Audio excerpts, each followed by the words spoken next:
Greetings and salutations. In the words of the Apostle Paul, grace and peace be multiplied unto you. It's another great evening here at the Ephesian Primitive Baptist Church, 1506 22nd Avenue, North Nashville, Tennessee, 37208. Hey, y'all, it's Bible book study. Bible book, the Emotional Healthy Church, pad to take notes. I hope you are ready to be engaged. I hope you're ready to be equipped. I hope you're ready to be enlightened. And I hope you're ready to be empowered. We want to do things in this particular season in a way where we continue to introduce instructional strategies that will help you with engagement, they help you with assessment, and help you just with learning all together. So stay tuned, sit back, and relax. It's time for the Emotional Healthy Church, Ephesian Primitive Baptist.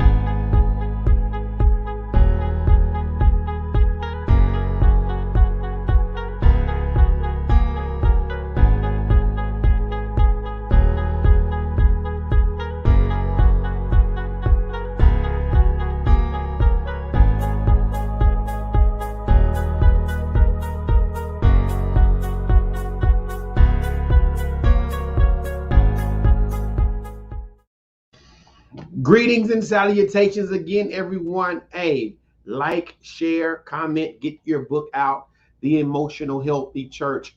Also, grab your Bible, Luke chapter 7, grab your pen and your pad. It's time to learn. Hey, I got to bring you this, y'all. The Emotional Healthy Church. This book is a game changer. Like all the books that we've done, we've prayerfully chosen books that will stretch us, expand us, empower us, develop us. And we are grateful for this particular text. Y'all, we're going to be here for a minute all the way through the summer. We're going to do some things that are cutting edge prayerfully, that we can make sure that we engage you, ma'am and sir, boy and girl, with this particular text. Thumbs up, likes, comments. I need to see you. I'm looking at my comments. I see some people on. Good evening. Tell me where you're coming in from, logging in from. We see that you are logged in on Twitter, on YouTube, and on Ephesian Facebook page. Yes, grateful for that. Let me move some of these things out of the way. Y'all, I'm just grateful. I promise you. I'm grateful, grateful, grateful, grateful, grateful for what's taking place. Good evening, Minister Moore. Good evening, good evening. Emotional Healthy Church. Luke 7. Luke 7. Let's read Luke 7. Let's read Luke 7, starting at verse 41, just for Bible's sake. There was a certain creditor who had two debtors. One owed 500 denarii, the other owed 50. And when they had nothing which to repay, he freely forgave them both. Tell me, therefore, which of them will love him more? Simon answered and said, suppose the one whom he forgave more. He said, you have rightly judged. Then he turned to Simon and said, do you see this woman?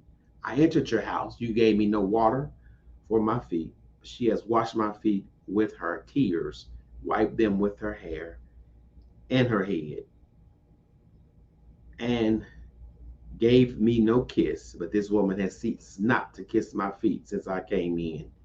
You did not anoint my head with oil, but this woman has anointed my feet with fragrant oil.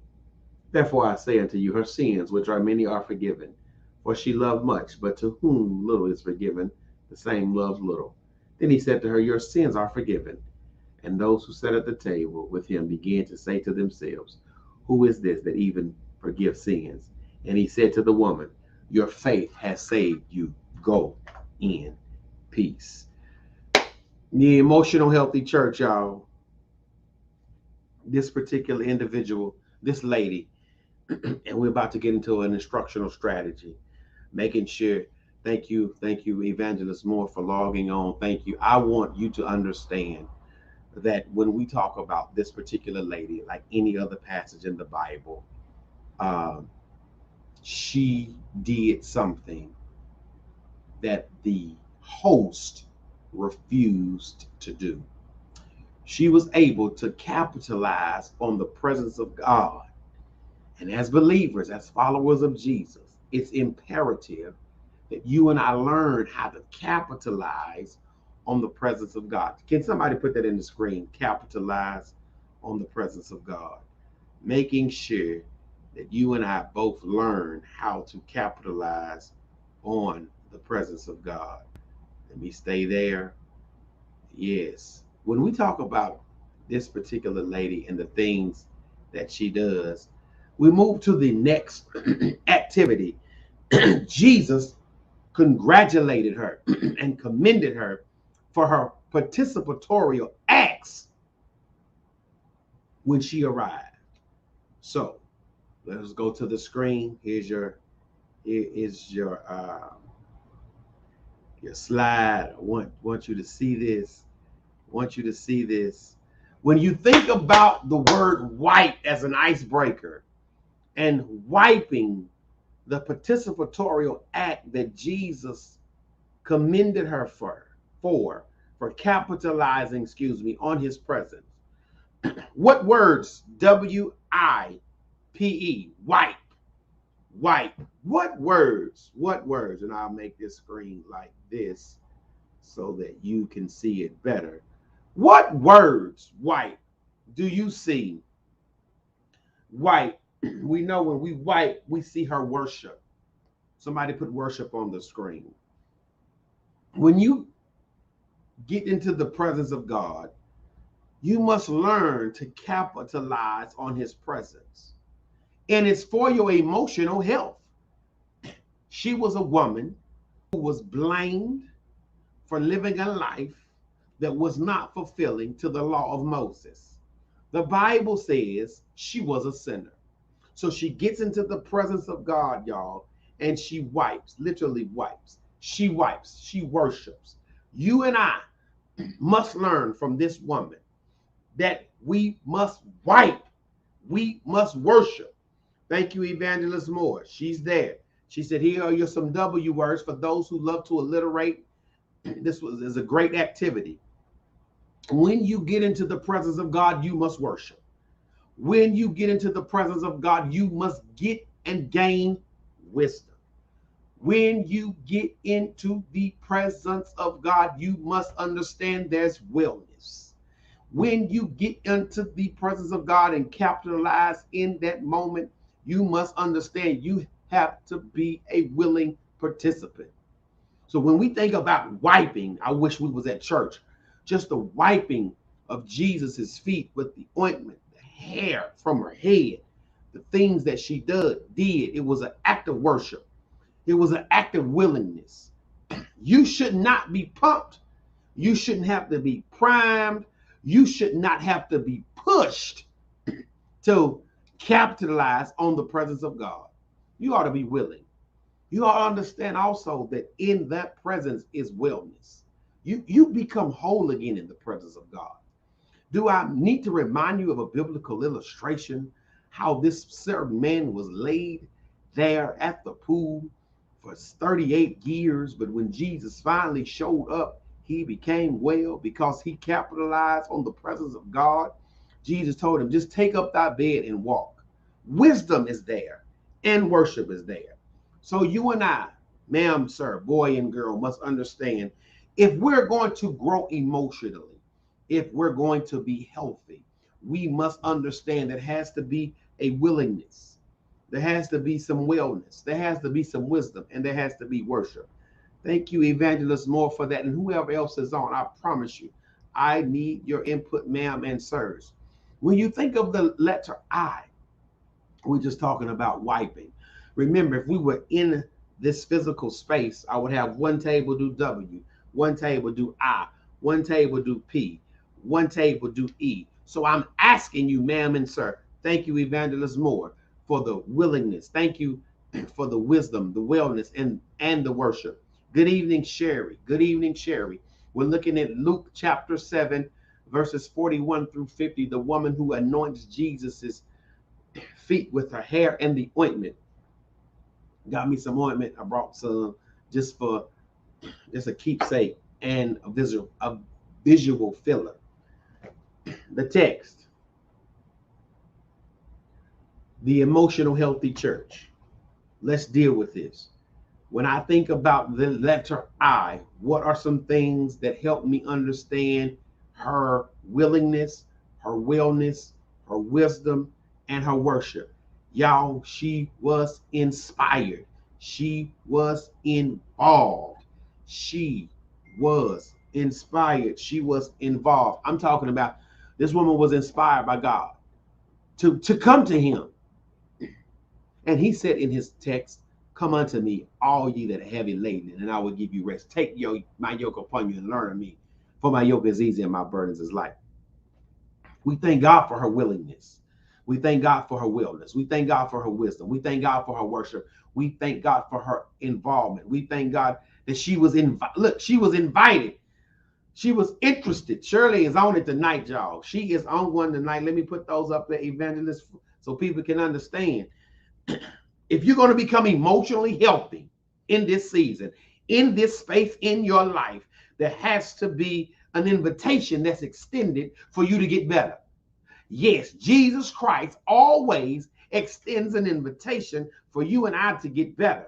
And we are grateful in this particular space. I can go back to the big screen that she was not invited by Simon or probably anybody else, but she took it upon herself. She was inspired to move because she knew where God was moving.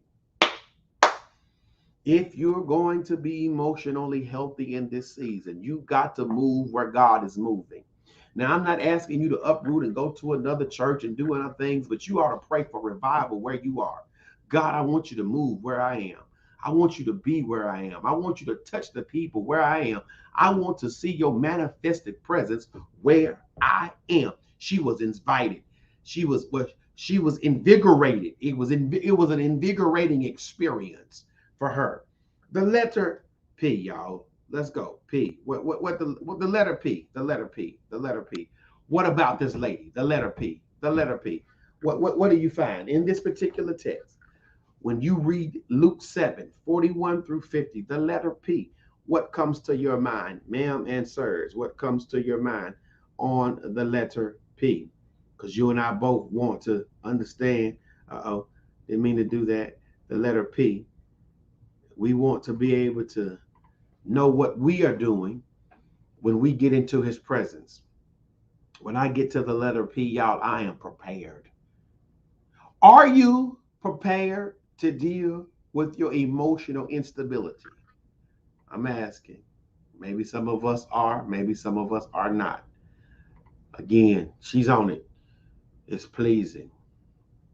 It's pleasing. It's prosper. It's pleading. Are you ready to deal with some things in your life? Are you literally prepared when you get into God's presence to capitalize in that moment? Help me, Monique. Help me, Monique, tonight. Help me to deal with your emotional instability. Are you?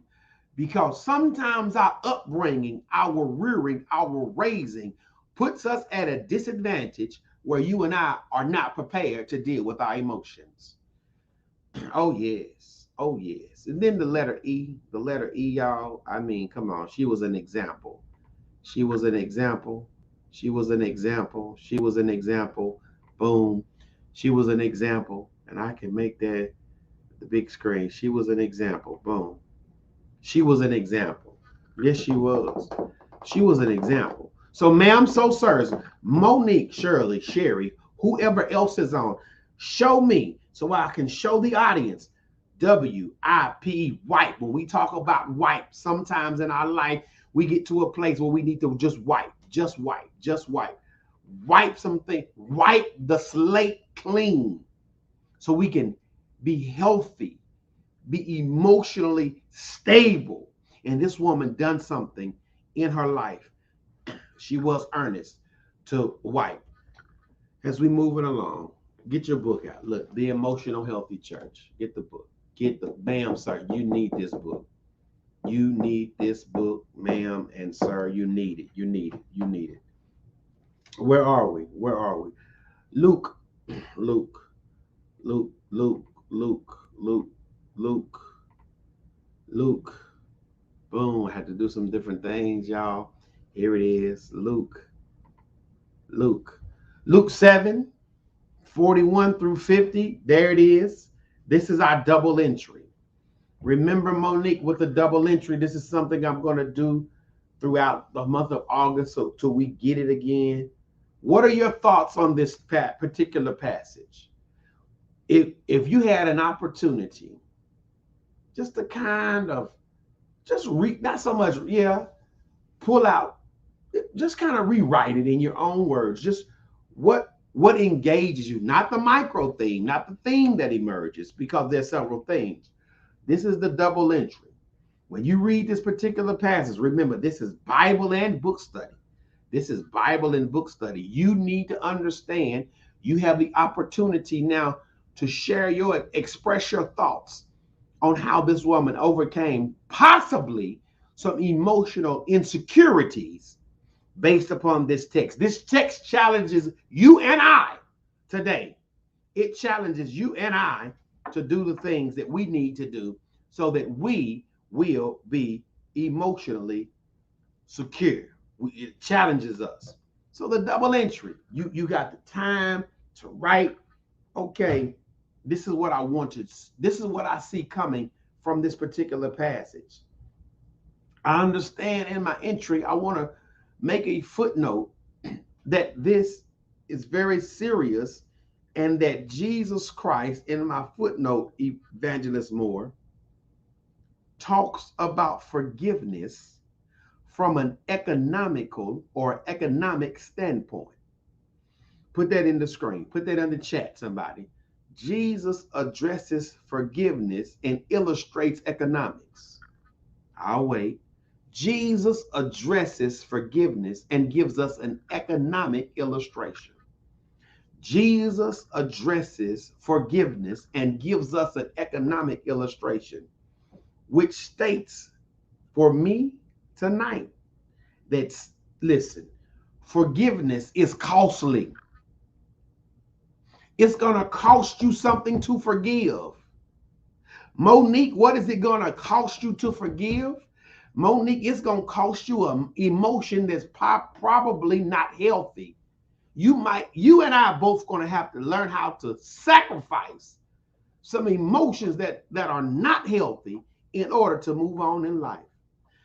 Science has told us, the Bible has told, Scripture tells us, don't let the root of bitterness grow up in you. Right. That's what listen, scientists, doctors tell us when you harbor unforgiveness, it does a number on you. So ma'am, sirs, when you harbor unforgiveness, it does a number on you, and you and I might need to, we might literally have to sacrifice an emotion to forgive, because forgiveness is something that if we don't do it properly, it's going to cost us, literally cost us. And my emotional health is tied to my spiritual maturity. And if I do not learn how to forgive properly, it's going to cost me. It's interesting that a whole lot of people in your life have moved on, but they off the hook. You on your own hook. Get you off your own hook.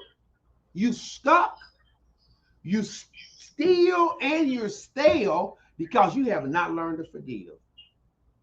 You've allowed an unhealthy emotion to navigate your life. And I tell you, anytime we get to a place, thank you, Monique, thank you. Monique said I needed this tonight. Anytime you get to a place where we are not forgiving, and I know there's different levels of forgiveness, so let me pause and say this. For those who are listening, please, ma'am and sir, go get the book, Total Forgiveness. Total Forgiveness by R.T. Kendall. I promise you, it will bless your life. So, taking this particular text, Jesus talks about forgiveness from an economical standpoint. Let's see what Shirley said. Ooh, yep, caught on my own hook. Yep, Shirley, that's what I'm doing. I caught me, and I can't let me go because I can't let it go. And I can't grow in grace because I'm on my own hook. And it's an unhealthy emotion that is causing me to literally be irrational. I wish I had a church tonight. I really wish I had a church tonight. I wish I had a church tonight. I wish I had a church tonight. I wish I had one. Not only is it causing me to be irrational, it's stunting my emotional and psychological maturity.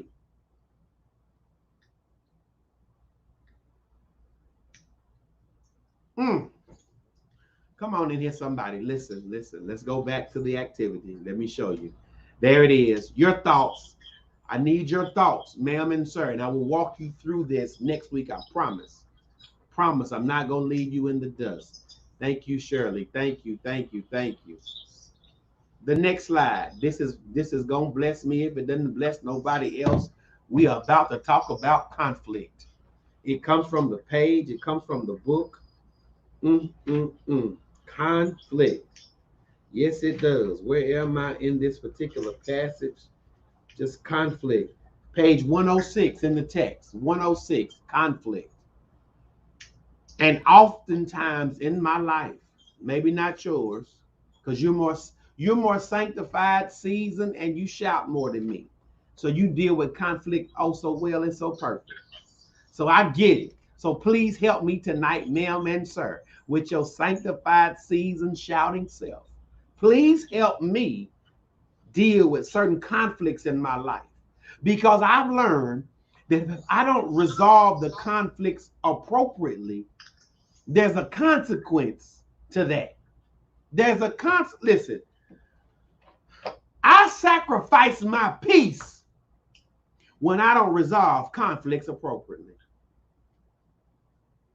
I need somebody to shout, please.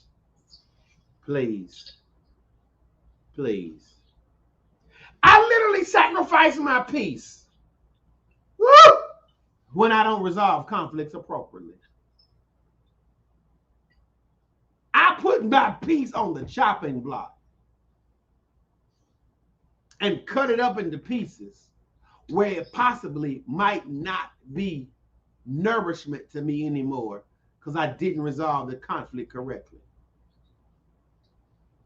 I wish I had a church. Let me see. Monique, what did you say? Let's see. What did Monique say? Monique said, I forgave, and now I'm at the point where I'm tired of forgiving. What do I do about that? Did y'all hear Monique? Monique said, I forgave, and now I'm at the point where I'm tired of forgiving. What do I do about that? She's forgiven, and she's tired of forgiving. And now I'm at the point, I'm tired of, what do I do about that? Whoa. Monique, this is an emotion we're dealing with now. Remember, this is an emotional, healthy church. Monique, let me ask this question, and I'm asking anybody, please chat, please put something on the screen. Monique, are you comfortable with you after you forgave?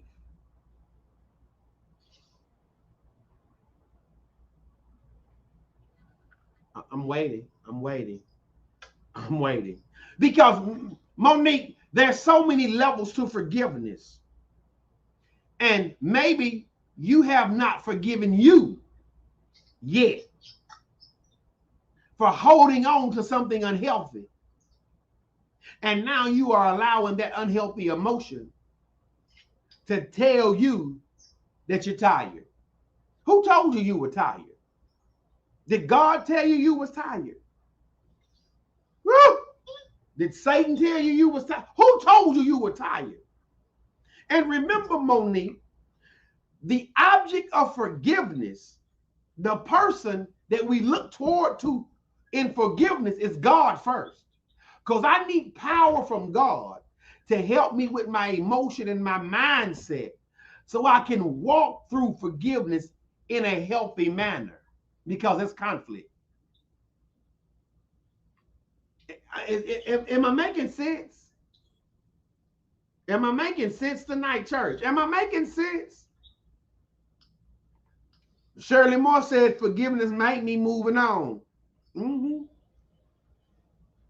Let me share something. Let me share this, Monique. Let me share this. Whoever's watching it with me. There are some experiences in your life that are so bad that you don't even need to travel back down those streets because it's too traumatizing.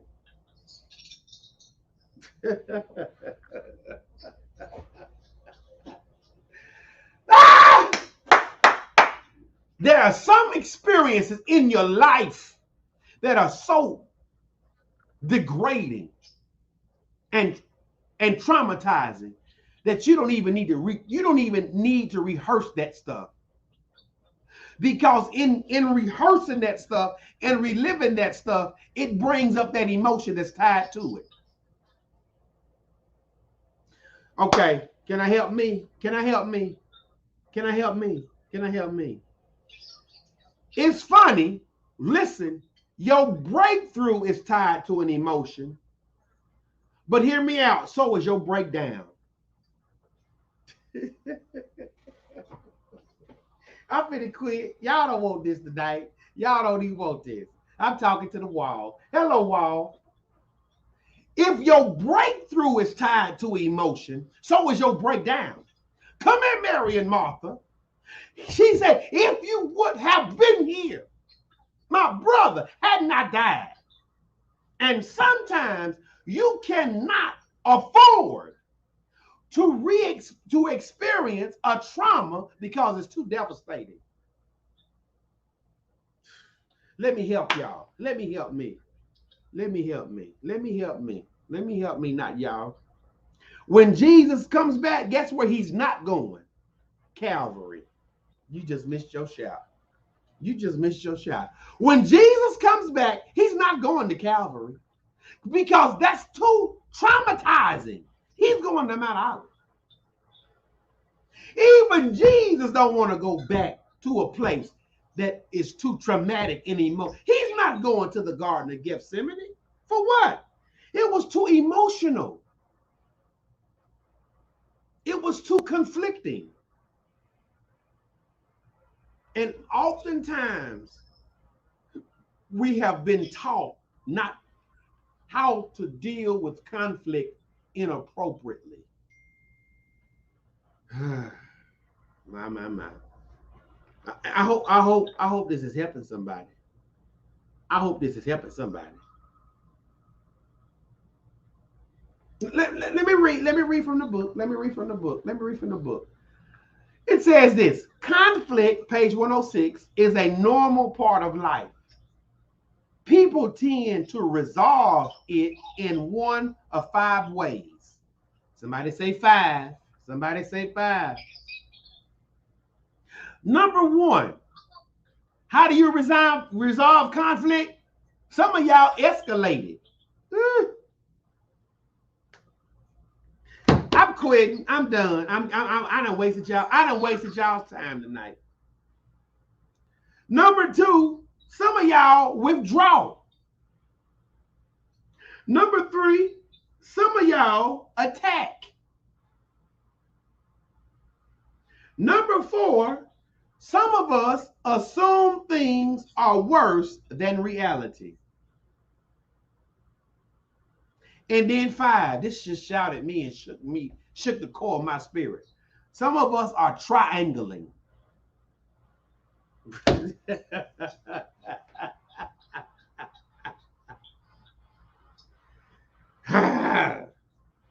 Instead of, listen what it says, instead of A going to B to resolve the conflict, A would talk to C to relieve the anxiety. Yeah, you didn't hear me. Instead of A going to B, A goes to talk to C. Triangling. And then you wonder why you're not growing spiritually, because you have not learned how to deal with conflict appropriately. Y'all, I'm getting out of here. My time is up. I'm sorry. My time is up. My time is up. Let me go to this last slide. Let me go to this last slide. Look at this last slide. What's your glow for tonight, and what's your growth? Monique, Shirley, what's your glow? Woo! My glow is this. I have identified that conflict is real. At least I know it's real. Here's my growth. I'm going to stop triangling. I'm going to stop creating more anxiety in me by going to a second source that has nothing to do with it, so I can really focus on me and the issue at hand. And Jesus Christ said, prepare me a bodyguard. I go down and save them. Because God said, I can't do no more with these bulls, bullocks, and goats, and heifers, and all of this blood. I need some real human blood. Triangling ain't ever gonna get it. Pulling, listen, Linda, listen. Can I talk? And I'm done, because my time is up. Here it is. Why is it you pull messy people in a mess and expect something good to come out of it? I'm gone. Thank you for tuning in. The Emotional Healthy Church. Bible book study here at the Ephesian Primitive Baptist Church, 1506 22nd Avenue North. Hey, I'll see y'all next week. Peace and blessing.